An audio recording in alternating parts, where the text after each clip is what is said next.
welcome you all to Columbia Ethics Grand Rounds. I'm Sandra Sujin Lee, Professor of Medical Humanities and Ethics and Chief of the Division of Ethics here at Columbia. I am absolutely delighted to welcome you to today's Grand Rounds entitled Preparing for Clinical Xenotransplantation, Ethical Considerations for Post-Research Pig Organs. For those of you who are new to Ethics Grand Rounds, this monthly series is organized by the Division of Ethics here at VPNS at Columbia. The goal of Ethics Grand Rounds is to engage our community of health professionals, scholars, scientists, trainees across career stages and disciplines by centering important topics and debates in medical ethics that relate to clinical practice, research, and education. So our hope is that attendees will leave these discussions with a greater understanding of the ethical and social implications of the topics that we discuss. This series is supported by a dedicated organizing committee of faculty and division staff, for whom I am very grateful. And before I turn to our topic for today, I'd like to remind our large audience online to please check the chat for logistics and other information for this session.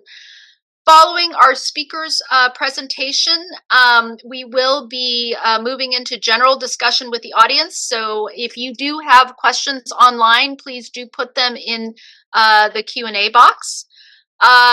Today's session is being recorded, and so we will upload the recording as a resource on the Columbia Division of Ethics website following the event. Now, to focus on today's Ethics Grand Rounds, this topic is certainly timely, as the use of genetically engineered pig organs in human transplantation is no longer a speculative frontier. It is an emerging clinical reality that raises fundamental questions about how we define the boundaries of research, therapy, and ethical responsibility. Over the past few years, researchers have carried out landmark xenotransplant procedures using genetically modified pig hearts and kidneys in both deceased and living humans. These cases have illuminated new ethical terrain we must navigate as this work moves forward from research to clinical application, and it raises foundational questions for us, such as what constitutes informed consent when the benefits are uncertain and the risks are unknowable? How do we ensure justice in the selection of recipients? What are our obligations to animals used in research, and to future patients and to the public whose trust underwrites scientific innovation? This conversation is not only about the ethics of using pig organs, it's about how institutions like ours prepare for moral decision-making at the edge of medicine. And it challenges us to think about the infrastructures of oversight and the shared moral frameworks that will determine how do we define success in this arena, what standards of consent, oversight, and transparency should apply when human and non-human life are so deeply intertwined? How do we manage the risks, scientific, social, moral, of crossing species boundaries as clinical care? So it's my privilege to have Brendan Parent leading this discussion today. I've actually known Professor Parent for, over 20 years when he was an undergrad at Stanford, so it's particularly a delight to welcome him to Columbia. Brendan Parent is an associate professor in the departments of population health and surgery and a director of transplant ethics and policy research at NYU Langone Health. He is a national thought leader on the ethics of xenotransplantation, and we're really fortunate to have him here with us. And with that, I will hand it over to you. Thank you so much, Sandra. It really is an honor and a privilege to be here. And as Sandra mentioned, we've known each other for a long time. I actually probably owe a significant portion of my career trajectory to her, because when I said, hey, I'm an undergrad and I want to do some work in distributive justice and pharmacogenomics, and she was a rock star researcher in the Stanford Center for Biomedical Ethics, she said yes. So I got to hang out with her and do that project, which led to the next thing, and now here we are today on the other better coast, right? Okay, so I'm going to talk about ethical considerations in xenotransplant. Is this echo cool? Do we want to? Is there a way to change it? I can do a little bit of prep while we're getting the slides back up. So today I want to do something of a crash course in ethical issues across the sort of global landscape of ethical issues in xenotransplant. Not going to touch on everything, but I want to sort of tease a lot of different topics so that you can decide what's of greatest interest, and we'll leave some fair bit of time at the end for questions so we can dive deeper into specific things, including things that I don't mention. I also have a number of disclaimers and disclosures, which you'll see in a second. I tend to over disclose so that you can decide what influences how I talk to you and why. But perhaps most importantly is that the institution that I come from downtown is very committed to xenotransplant, right? And I am not in the Transplant Institute, which is driving that research. I help advise some of their work. I have served as a patient advocate for some of the potential candidates and recipients of xenotransplant, but I am independent from them and from their work. So my views are my views alone and don't necessarily represent anybody else's in the entire world, particularly NYU. All right, so don't hold NYU responsible for what I say.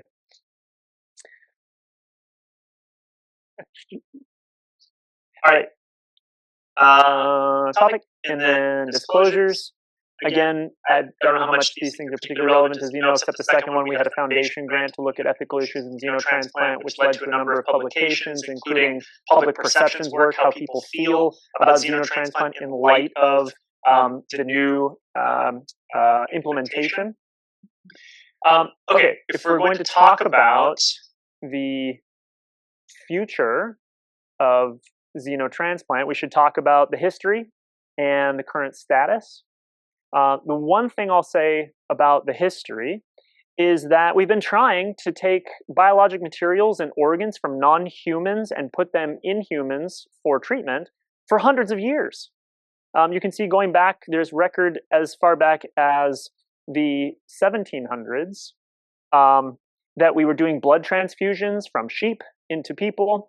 And I think it's fair to say that for hundreds of years that we have been doing this, there's little that we could sort of uniformly classify as success, right? Because of the immunologic barriers. And we'll talk more about why those individuals were chosen for xenotransplant. I want to, it's stuck on the, okay. I want to draw attention to the three phases of xenotransplant. We've got animal research, translational research, and clinical practice. In the animal phase, we are transplanting or have transplanted genetically edited pig organs into other non-human animals, including baboons, rhesus macaques. In the translational phase, you're transplanting non-human animal organs into deceased humans and living human research participants. And in the future, when ostensibly xenotransplant translates to clinical practice, meaning this becomes the new standard of care, we still transplant non-human animal organs into living human patients. So I paint this picture to describe that unlike other interventions that we research and develop into standard of care, where non-human animal parties make themselves obsolete, we gather data, we move into humans, it works. The non-human animal entity remains a critical and essential part of the treatment for the foreseeable future. So what does it mean to scale up xenotransplant to provide treatment for everyone in end-stage organ failure in terms of the actual source material, right? The source of the treatment. To talk about xenotransplant ethics, we need to think about the existing ethical foundation for allotransplant, meaning human-to-human policy. And everything that drives decisions around clinical organ failure treatment using human transplant has to do with this, which is that we don't have enough organs for everyone who needs them. So unlike other medical treatment, we have to make hard decisions, not just about patient need, but also about patient survival benefit. And that makes human organ transplant unique in the medical space. We have to think about how to justly distribute scarce resource as a responsible steward. And you've probably, if any of you have read a paper on the ethics of transplant, they all start the same way. At any given time, there are over 100,000 people on the wait list for a transplant, and every day, 17 people die.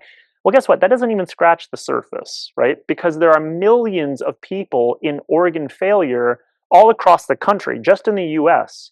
Most of them never even make it to the wait list, either because they're determined ineligible or they live somewhere where they don't have access to quality care to actually be evaluated for transplant listing. So what does this mean for ideal organ failure treatment? What does the ideal future look like?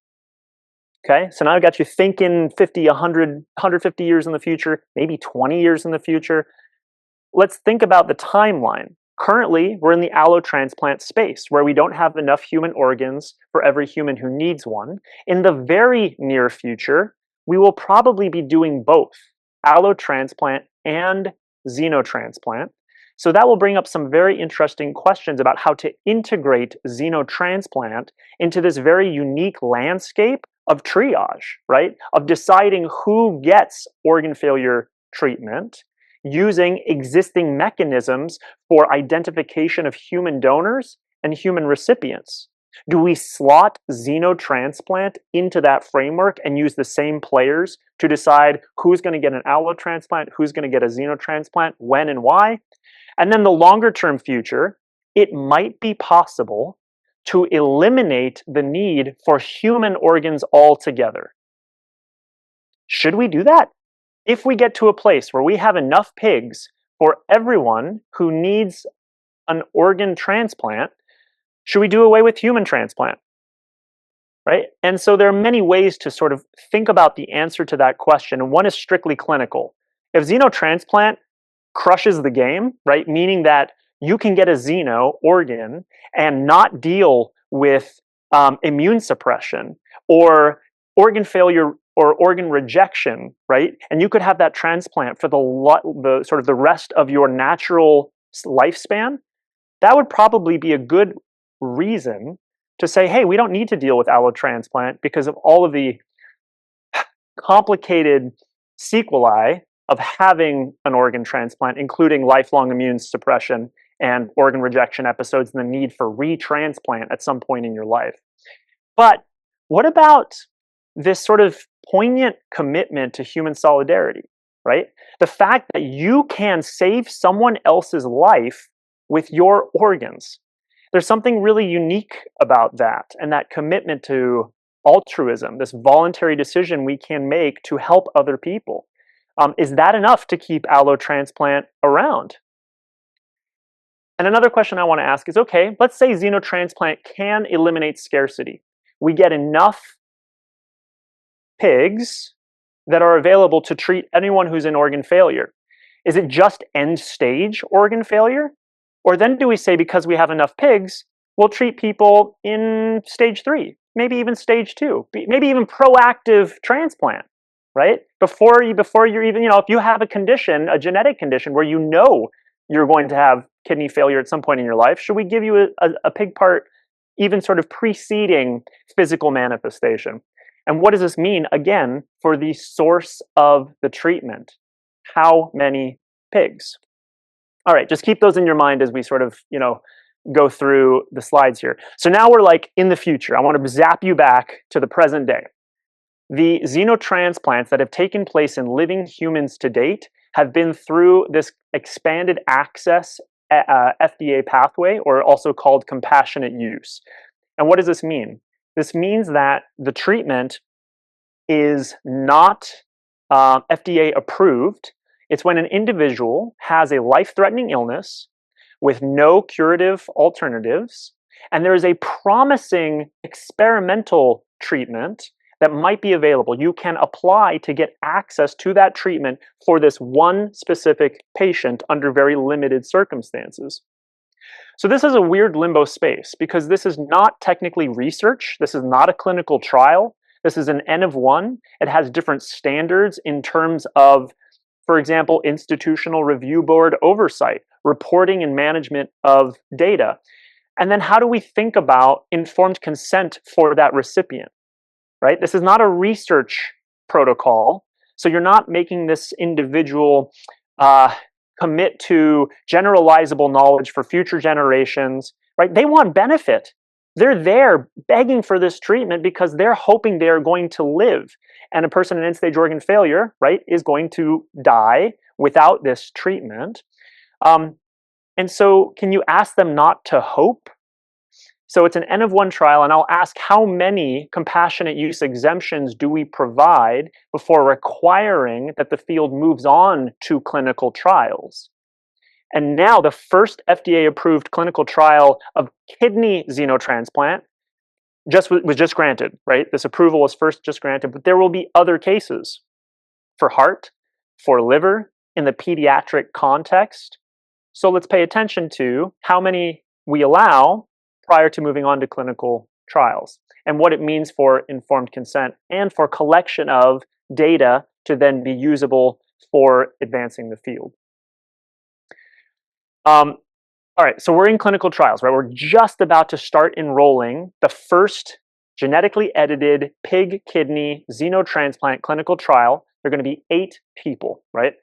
But let's get back to ethics for a moment. What is one of the foundational premises of being able to run a clinical trial, meaning subject a person, a living human, to experimental research? And the answer is, well, we have to have a state of clinical equipoise. What does that mean? It means that we, the medical community, is uncertain as to the superiority or inferiority of a new treatment against the current standard of care, right? Because if we were certain, if we knew one of these treatments was better than the other, we would have to give the patient that better treatment, right? Ethically. So let's think about that in context of xenotransplant. Do we know whether xenotransplant or current human organ transplant is superior with regard to longevity of life and quality of life? At this point, yeah, I see some heads nodding. Allotransplant works, right? Human organ transplant works. So by some metrics, we are out of equipoise. Why can we justify putting a pig organ, genetically modified pig organ, into a living human when we know allotransplant works? And answer? Scarcity. Back to scarcity. We don't have enough for everybody who needs one. So we need to fill that gap. So how can we ethically fill that gap? Who do we enroll? And we'll get to that question in a moment. But maybe we say for that population who is deemed ineligible for a human organ, their current treatment modality is what we need to compare to xenotransplant. And in the case of kidney, what is that? If you've been determined ineligible for a human kidney, how are you staying alive? Dialysis. So maybe we compare xenotransplant to dialysis and the uncertainty as to, again, longevity, quality of life. Well, we know we can keep you alive on dialysis, but how's the quality of life on dialysis? Right? Not great, to be generous. Right? So maybe that's what we're comparing. And then others might say, wait, we don't even need clinical equipoise because of that shortage, and the participant that we enroll should be allowed to accept the risks for the sake of future generations and for current generations who aren't even eligible for organ transplant. And prior to trials, how do we justify even starting anything with humans? Usually we look to data in non-humans. Now that's changing a little bit now. You may have seen releases from FDA and NIH that are promoting novel or new alternative methodologies for preclinical data. You don't necessarily need to do your preclinical research using non-human primates. You can use in silico models, organs on a chip, computational modeling. So we're kind of moving in that direction. But to date, we have a lot of primates that have been used in xenotransplant research. meaning transplanting genetically edited pig organs into baboons and rhesus macaques. And guess how long we've been able to keep those NHPs alive? Upwards of 2 years, right? Sounds pretty good for data, but what about quality of life for those animals? Should that be important to then decide when to move on to human trials? And I haven't seen anything about quality of life for the NHPs. Which gets to this question, well, what are the goals of early phase clinical trials generally? It's about testing safety, right? Can you administer this intervention to an individual without causing them harm? Forget about benefit, right? But we can't do that with transplants because a transplant necessarily incurs significant risk. You can't dose a transplant, right?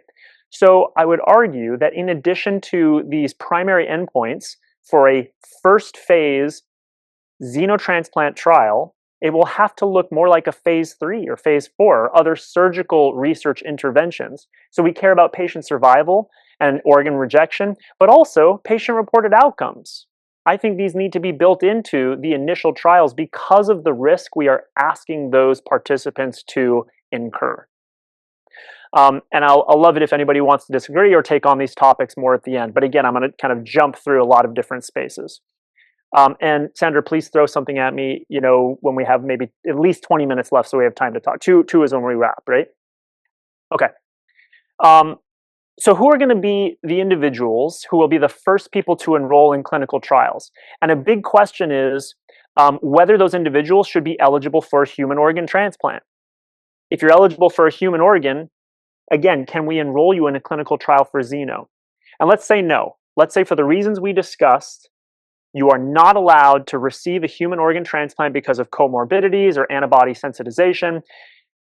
Well, that causes some challenges. One, for informed consent, these individuals who have no other options, do we feel that they are able to understand the implications of the decision when they're so vulnerable and desirous of a potentially curative treatment? I think the answer is yes, right? We can get through this with appropriate patient advocacy. But what about the data? These patients who get transplanted with the xenotransplant and have severe comorbidities will probably still die soon after the treatment. And so what does this mean for extrapolatability of that data to the rest of the population that we want to transplant? So too sick is challenging. What about not super sick? Can you justify giving an animal or a genetically edited pig organ to someone who could have a human organ? And consensus is starting to build that, yeah, the answer is yes. But what about the people who we could list because they're healthy enough, they're resilient enough, but for example, high antibody sensitization, so the chances of finding a matching allotransplant are going to be close to zero. This patient will be on the list, but they will die before they find a matching organ. That's the population we want to hit because we think we can overcome those antibody issues with the pig model, the genetically edited pig model. Got a new problem for you. Let's think about sort of transplant in the US. Every center has different criteria, thresholds, for who can be transplanted at their center. You look at 2 high-performing transplant institutes, and one of them will be more risk-averse, meaning they will accept fewer organs. Some they deem too risky, they say, we're not going to use those organs, and they will accept fewer potential recipients, saying that patient, little too risky, little too old, little too fragile, little too sensitized, we're not going to even list you at our center. But we're doing this xenotransplant trial. Would you consider taking on this xenotransplant risk at our center, knowing, when the center knows, if we send you down the street to another center that is less risk averse, you might get an allotransplant? Do these institutions have a duty to encourage patients or potential research participants to go shopping at other centers if they can get an allotransplant somewhere else, which is standard of care, when they wouldn't list that patient but could provide them with xeno? We're working through those issues right now. I'm going to put a bunch of other characteristics up on the board, and some of these things come into consideration when we talk about who we enroll in the initial trial, and I'm not going to go through all of them. And I put race ethnicity on the board because obviously we want the population to enroll in the experiment in the trial that is representative of the populations we want to treat, which is everybody, but we're only going to enroll 8 people. What does that mean for access and equity and generalizability of data, and also for, I don't know, optics, symbolism, if, for example, you over-enroll from certain populations that have a history of being used and abused in medicine and research. Geographic location is a really challenging one. If there are only going to be 2 or 3 centers doing xenotransplant trials, and the ideal patient lives over here in Texas or Arkansas, they get transplanted at NYU, get all the resources and all the care, and they're healthy enough to be discharged, and then they want to go home.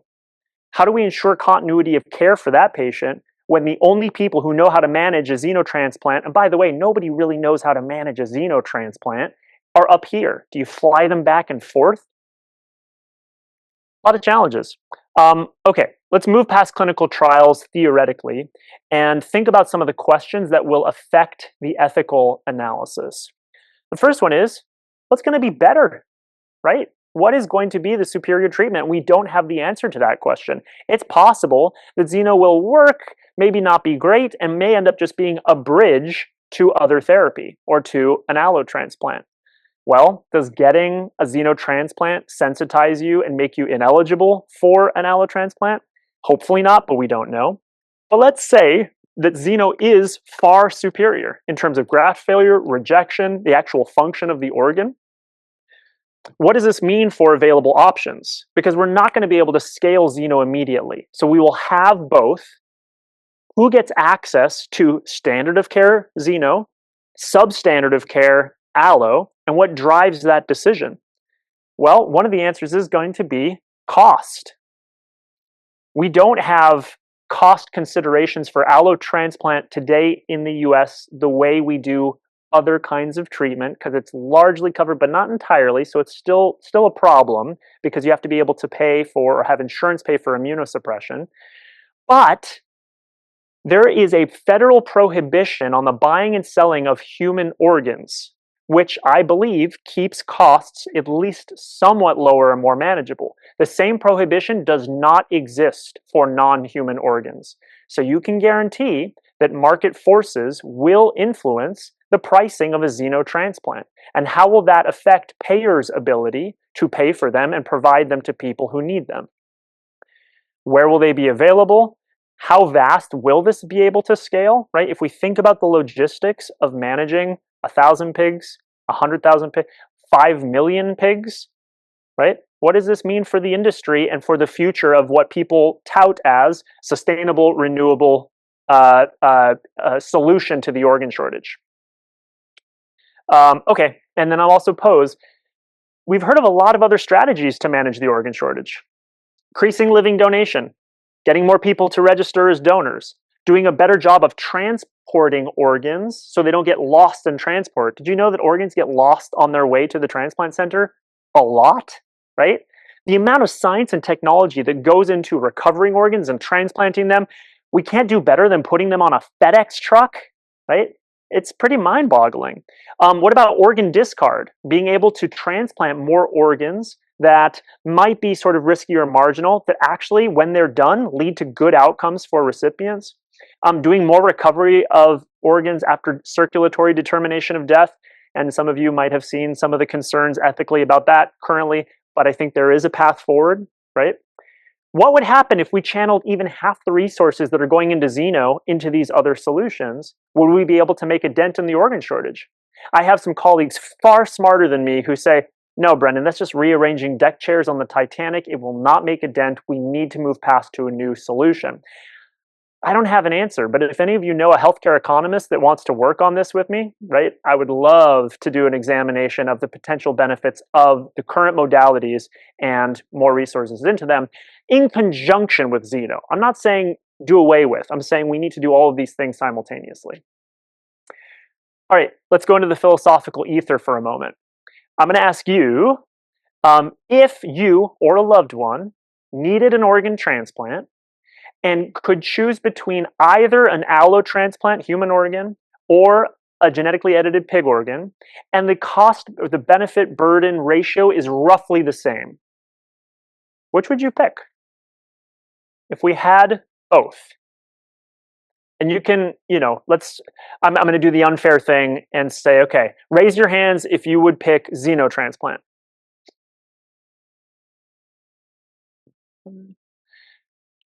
Raise your hand if you would pick allo transplant. Okay. All right. Now raise your hands if you want more information. Right. Okay. It's like everybody, right? Okay. For those of you who, I don't know, picked allo, let's say you picked allo, what would push you towards xeno? What would you need to know, or what would have to change about the benefit burden ratio or other external factors to kind of push you in that direction? About, and the data about whether it works. So that's what matters to you most, is like the clinical benefit, right? Okay. But let's say, look, we've got this, dialed in as well as we can, and we're seeing that for a kidney, average, longevity with a pig xenograft is on the order of 15 years. We do have rejection episodes. We can treat them, but eventually it will fail. We're going to get you a new pig organ, right? And it's basically kind of the same as allo. So for you, you're saying if it's better, right? If it was like, if we could get 30 years out of that pig organ without rejection episodes, that would make a difference. Okay. Other things?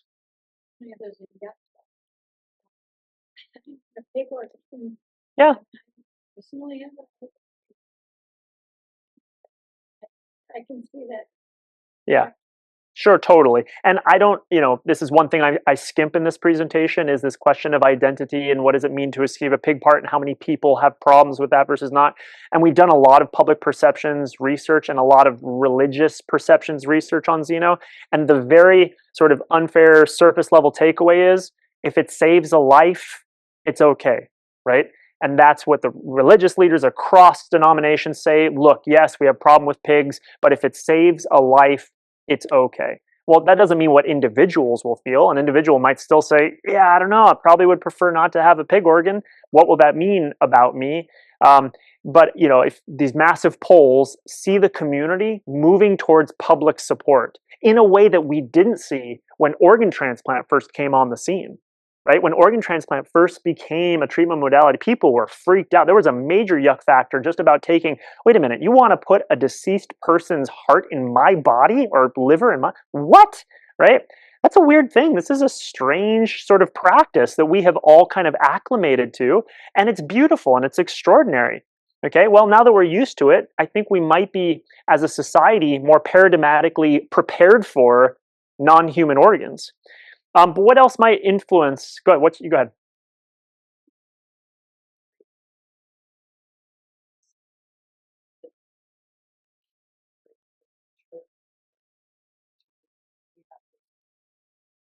Benefit other humans? Great question. It's a great assist. Give me like 4 slides to get there, right? But the answer to your first question is yes. These pigs are not your standard, pig produced for meat production or a wild boar running out in the woods. These are pigs that are very highly specialized. There's a 10 gene knockout, a 69 gene edit pig, which are kept in very specific facilities, largely quite sterile. They give them some amount of ecologically appropriate stimulation, but they can't root, right, and can't do other sort of natural behaviors. They can't socialize in quite the same way, right? So obviously they're going to take very good care of these pigs from sort of a medical perspective, but not necessarily from the pig's experience perspective. And then those pigs absolutely have to die. Some people say, well, why can't a pig be a kidney donor? Just take one of the kidneys out, right, and let the pig live.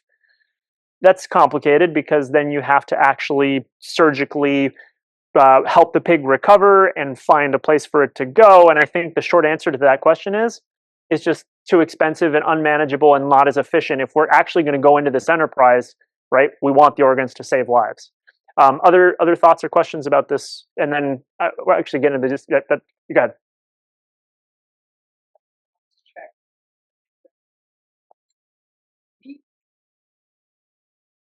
Being able to help accepting an organ like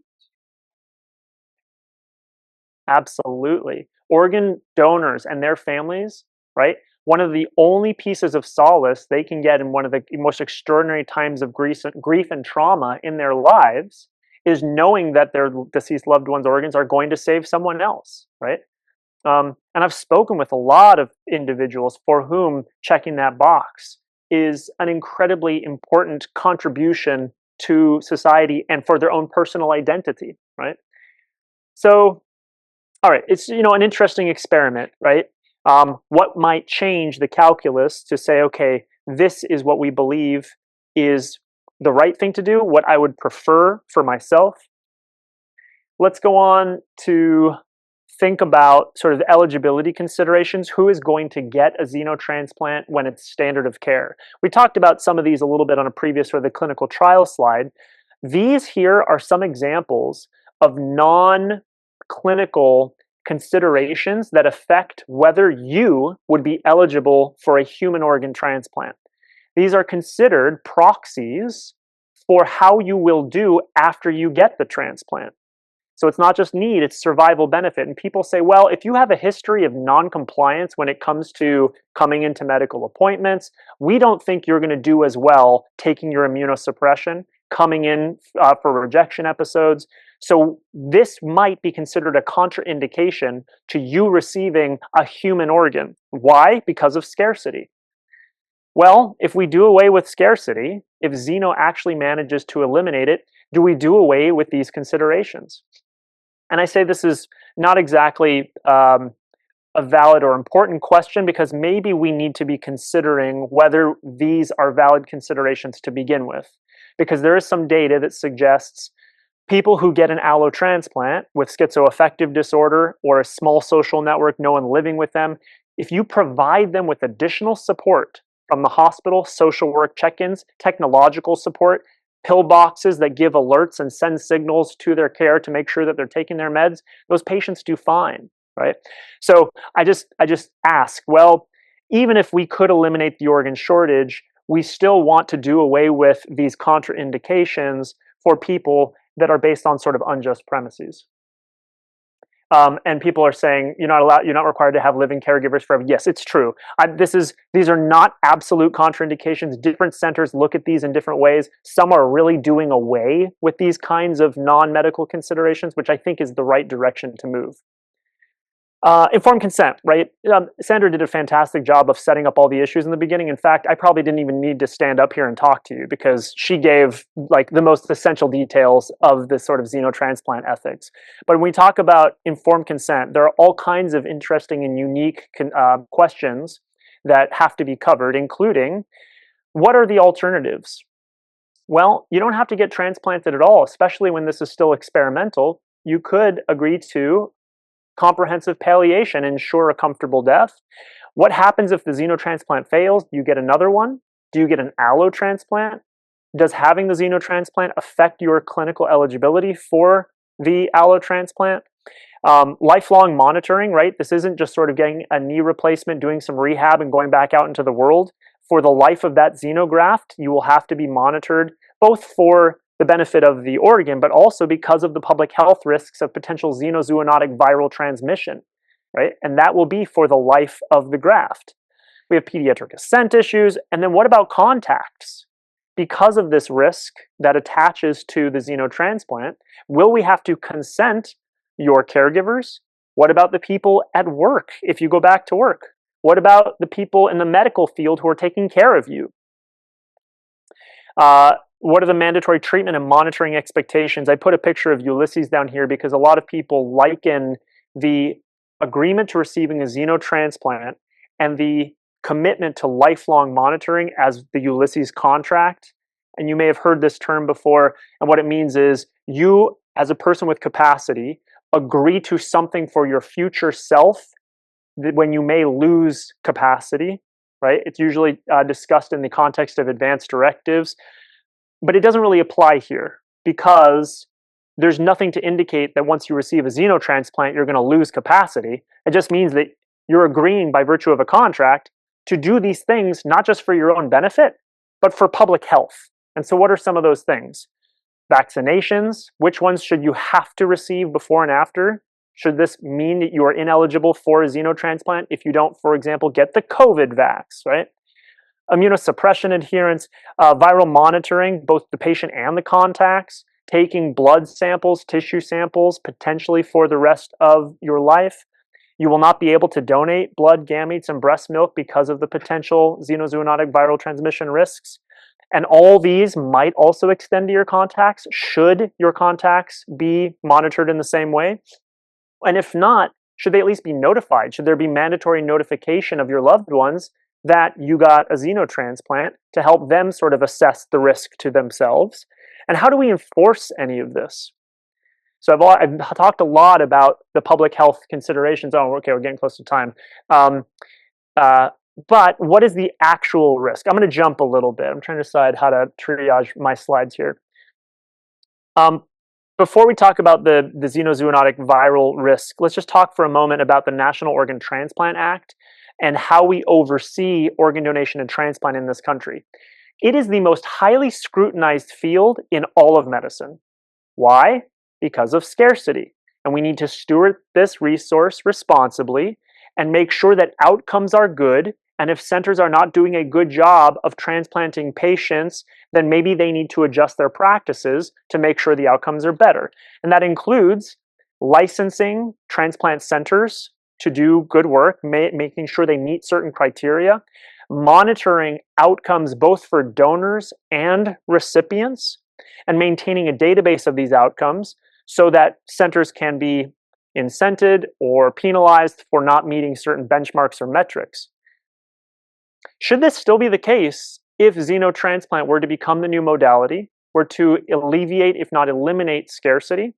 And I think there are strong answers, strong arguments to say yes, but maybe the Organ Procurement Transplant Network, which is this government sort of entity with serious challenges right now, it's being modified in significant ways without any kind of significant plan in place to change the oversight. Should we give responsibility for oversight to a more nimble organization like the International Xenotransplant Association? And here's a big question. NOTA also prohibits buying and selling human organs. It does not prohibit buying and selling non-human organs. I mentioned that before. What does this mean for the kinds of players that might want to get involved in the development of xenotransplant pigs? And I'm not saying that Purdue and Tyson are those entities, but I do know for a fact that there are animal agriculture producers that are interested in developing xenotransplant models. And what does this mean for the price of those organs and whether the biggest payer, CMS, will be willing to cover the cost, and how much will they be willing to cover? And what will this mean for the most marginalized people in society who bear the greatest burden of organ failure to have access to standard of care treatment? So do we change the only piece of federal legislation that controls organ donation to include non-human tissue? Or do we create new kinds of regulation to make sure that we have equitable access? Okay, viral monitoring screening. Look, FDA has all kinds of expectations for approving a xenotransplant. You need to have a sentinel animal program, which means an animal that's in the herd that will identify whether an infection is being transmitted or not. You have to archive 50 years of blood and tissue samples from both donor even the word donor, the pig is not a donor, right, because they're not agreeing to this, but the pig has to have tissue and blood collected. The recipient has to have blood and tissue collected and archived. There has to be a plan in place to alert the FDA if there's any kind of manifestation of viral infection and or transmission. How do we think about the axes of risk? What is the probability of some kind of significant virus like a porcine endogenous retrovirus, these viruses that are native to the pig genome that we haven't yet been able to fully engineer out of the genome that could potentially infect human tissue versus the severity of that risk? Now, I'm not an infectious disease expert or researcher. I've tried to read some of the papers. I've talked to the experts, and the consensus is the risk is probably pretty low. There's a lot of screening we can do to prevent these kind of infections. But you might remember that one of the first heart transplants we did in a living human patient was infected by porcine cytomegalovirus. Now, we don't have any data that suggests that virus infected the human tissue, but it did play a role in the organ failure itself. So if the probability is low, but the severity of the manifestation of that risk is high, read another pandemic, what benefits justify taking the risk? Alleviating the organ shortage seems like a pretty strong benefit, but is it strong enough? And look, we can quarantine. There's federal legislation, and each state has their own standards where, from a list of infectious diseases, we can identify one that has manifested in the population and then trigger sort of executive order to quarantine people against their will. But hopefully we don't get there, right? The machinery of government moves very slowly, and hopefully people will agree to be monitored, and that the clinical teams will do a good job of monitoring for infectious disease and preventing it from manifesting in the first place. But it is an important question. What degree of risk or manifestation of harm justifies an infringement on personal liberty when it comes to a xenotransplant? All right, last question, and then we'll sort of issue, and then I'll open it up. What does it mean to scale xenotransplant ethically and effectively? If xenotransplant were to alleviate the organ shortage, we would need hundreds of thousands of animals. And what does it mean for these animals that globally are ranked among the 4th or 5th most intelligent animal, including humans, right, on the planet? Does intelligence matter for their rights? Moral sophistication, cognitive complexity. I'll tell you, there are pigs that are as smart as my 7-year-old. My 7-year-old's pretty smart, right? But you'd never take my 7-year-old's organs against his will. And then some of you, I'm sure people online, and people are probably rolling their eyes saying, oh, you're talking about the pigs again. Why are you talking about the pigs? We've got billions of pigs that are being killed for meat consumption every year. This is for saving human life, right? Come on, there's no question. And my answer to that is, well, maybe instead of pointing to the animal agriculture industry to justify xenotransplant, we point to xenotransplant to question the animal agriculture industry, right? That's a problem, and we should think about it. We should really think about this, black and white striped, sweater. You asked a great question, which is, how can we justify this life for a life, and under what circumstances? Even if you don't think a single pig has rights that sort of broach the threshold of human rights, if you allow that they have even a modicum of welfare interests, and we multiply that by the hundreds of thousands, if not millions of pigs that would be required to alleviate the organ shortage, that cumulative impact on the welfare of animals probably matters. And we have to think about it. So what am I saying? I'm saying that maybe we don't allow market forces to make xenotransplant the be-all, end-all solution to organ failure, because there are more elegant possibilities out there. And we already have shown some significant progress in bioengineered organs, meaning eliminating the need for a source person or pig, that the individual who has organ failure can have their cells propagated and developed into a replacement organ for themselves, right? This is probably the ideal if we can get there. And you might say, oh, that's hundreds of years in the future. Well, that's a self-fulfilling prophecy, right? If we put more energy and attention into bioengineered organs and learning from xenotransplant, we probably can get there. And let's not forget, the social determinants of health and doing a better job transporting, DCD, and living donation. All right, I'll park it there. Let's talk for at least 5 minutes. I wanted 30, but, technical difficulties. Thank you so much. Thank you. Professor Parent. Good, and I hope this is on. This was great. Thank you so much. I do have a question, and then we'll go to the audience because I know that others must have questions as well.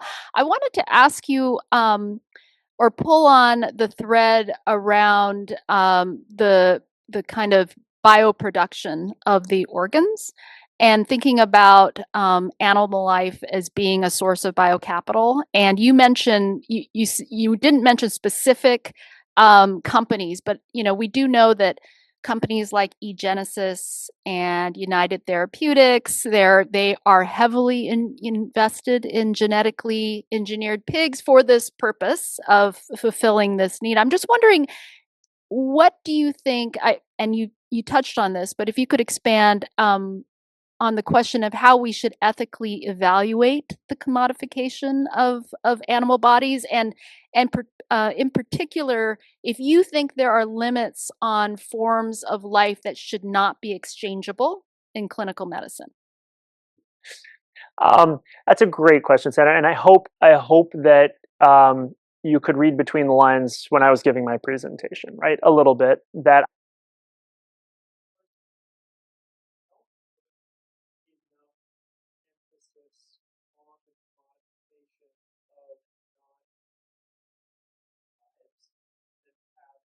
significance, largely because we live in a culture and a society and actually a world that has normalized this kind of commodification, right? And look, it has already led to extraordinary benefit. Porcine heart valves, bovine heart valves, right? We have saved lives and continue to, and all of the animal research that has contributed to the advancement of medicine and science, right? We wouldn't be where we are today without a lot of this research.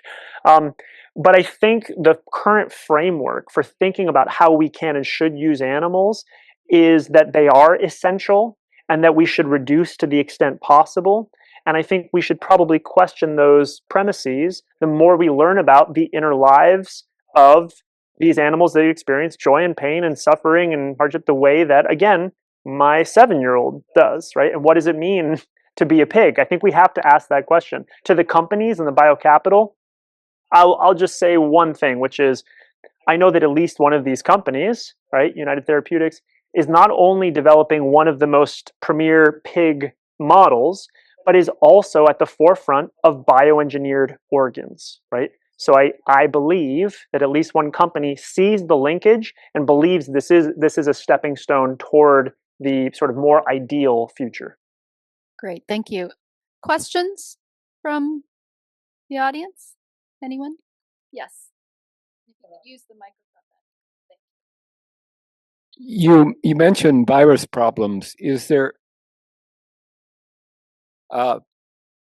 any concern about prions? Prions, that's a question that I can't answer. Maybe others know better, right? Should we be concerned about prion infection? I assume that's, I'm not going to even, I can't touch that per se. Do others know? I feel like the answer is probably no. We do have a question online from Barry Huberman, who is asking, let's see, oh, sorry, it's from Galina Stoichev, who is asking, who is currently sponsoring the research and trials of the entire process? And what do you know about whether this is being done in other parts of the world? Yes, it's being done in other parts of the world. China is another major player in the advancement of xenotransplant. The companies that are currently sponsoring a fair bit of the research include the ones that Sandra mentioned: eGenesis, United Therapeutics, and these are large companies committed to the advancement of clinical medicine. Yep. Okay, great. Other questions? And hi, Barry. All right. There's another question here, actually from Barry Huberman, who's asking, what is the ethical justification for proceeding without having all the answers to the pressing questions? I mean, right. Yeah. And the answer is, look, we never have all the answers, right? There has never been a time in the course of medicine that we've had all the answers. Question is when we have enough answers and feel confident that we need to move forward, again, because of the urgency of the problem. And for a lot of people, we're there, right? The risks about viral transmission, I'm sure a lot of my colleagues are frustrated with me kind of putting those on the table. These are highly theoretical risks. The likelihood of them manifesting, probably not huge. And maybe in 10 or 15 years, when xenotransplant has really taken hold as standard of care, we'll look back and say, why were we even questioning or curious? Look at the incredible benefit we have reaped from the espousal of this model, right? But I think we have to be maybe a little bit more cautious than we presently are. Okay, other questions? Yes, in the back. Okay, and I will come towards you so that, okay. But go ahead. And then I could repeat the question for online, but yeah. Talking about like different groups that are that may be responsible for monitoring the market influence of companies that may have like a stake in this in xenotransplantation, like possibly Tyson, for example, who would those organizations be, and what? How do you kind of ensure that what they're doing is taking into account the front running like ethical understanding in the field? Yeah, look, in a more ideal world, I would recommend that the federal government play a role, right? And I might sort of leave it there, but just to say one possibility is to create a prohibition on the buying and selling of non-human organs and tissues for purposes of medical treatment, xenotransplant, right? And that would change the sort of paradigm for what costs, right, are allowed to be incurred when xenotransplant or when these organs are distributed. But it would also change the innovation, right? And so clearly we're moving so fast on this because there are sort of market interests, and right, we probably wouldn't get where we are if there weren't these private companies pushing the model forward. So maybe once the model is developed, we have certain kinds of restrictions or subsidization, right? Federal subsidization of once we see enough data that this works, right? For distribution and the use of transplanted pig parts. That's the best answer I got for you. Okay, great. Thank you. I'm sorry, we're at the end of Yeah, the hour. thank you, We could have thank you. continued, but thank All you right, very take care. much. Great. And I just wanted to make sure that you know about our next ethics grand rounds, which is entitled A Crisis of Trust, the University, Regulatory Science, and the Ethical Challenges of Our Time. We're lucky to have Gil Ayal here from Columbia, who will give that talk. Please register for that event. And also, if for those of you who are in person, there is a survey that we hope that you will fill out for today's event, and survey online will also be administered. And thank you so much for coming out. Take some refreshments on your way out so those get used. Thank you.